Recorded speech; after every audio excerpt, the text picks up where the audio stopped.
Political reflections, well, it's all about Kim Jong-un and President Moon and their meeting at the border. The message Kim Jong-un left on the guest book, a new history starts now, an age of peace, from the starting point of history, he wrote. These were some photographs from the Blue House, Korea, which were very visual of that meeting at the border. The BBC is calling it the handshake that made history. Have a look at that link.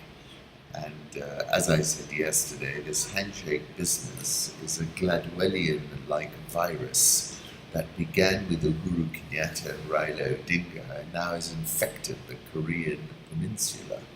Bravo, I said. North Korea's Kim says, let's try to make a good world. Crossed the border into South Korea for a historic meeting with President Moon Jae-in. They shook hands before they kicked off their historic summit. An interesting detail at the point where they met was how Kim then took President Moon into North Korea. It was actually quite an important message that was sent at that point, and I don't think it was scripted.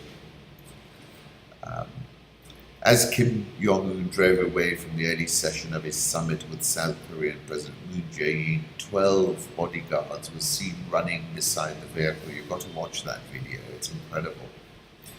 Pompeo came back from Pyongyang a week ago, privately describing the young North Korean leader as a smart guy who's doing his homework. This is a photograph via Lee Sachs of Pompeo in Pyongyang, and I've got to say that is an accurate description in my view.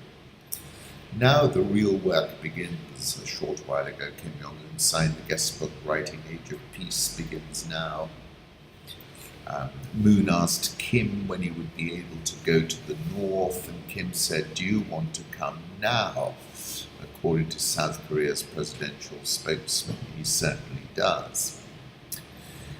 Now let's throw a little bit of cold water on it. Marwan Bishara, who's a political commentator at Al Jazeera, said, when pictures are the news and symbols are the facts, cliches become truths and media turns into propaganda.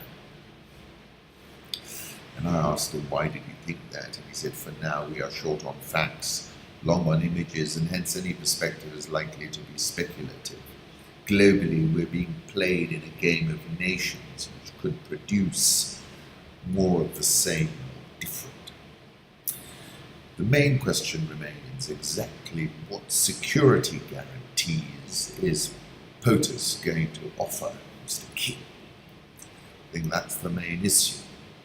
I think, as I wrote in September 2017, and front and center in Kim's mind, it must be the image of Saddam Hussein being hung by his neck and Muammar Gaddafi being fished out of a pipe and meeting his death. In February, I spoke about how Kim Jong-un unleashed his secret weapon on the world. And I said his secret weapon then was Kim Jong. And this was the move from hard power, blowing up missiles, to soft power, the pivot. I was quoting Lao Tzu, water is fluid, soft and yielding, but water will wear away rock, which is rigid and cannot yield. As a rule, whatever is fluid, soft and yielding will overcome whatever is rigid and hard. This is another paradox.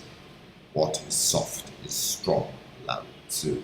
And that day in February I wrote, the secret weapon being his sister Kim Jong, who evidently bamboozled South Korea's President Moon Jae-in.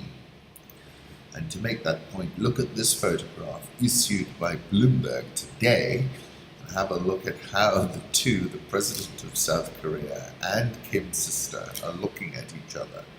What is the role of North Korea's First Lady at the Inter-Korea Summit? Well, I think she's playing an important role as well. I saw that in the footage that North Korea released after the visit of Kim and his wife to China.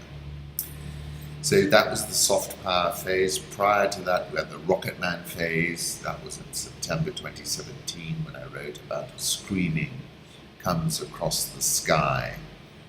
It is a curve each of them feels unmistakably. It is the parabola.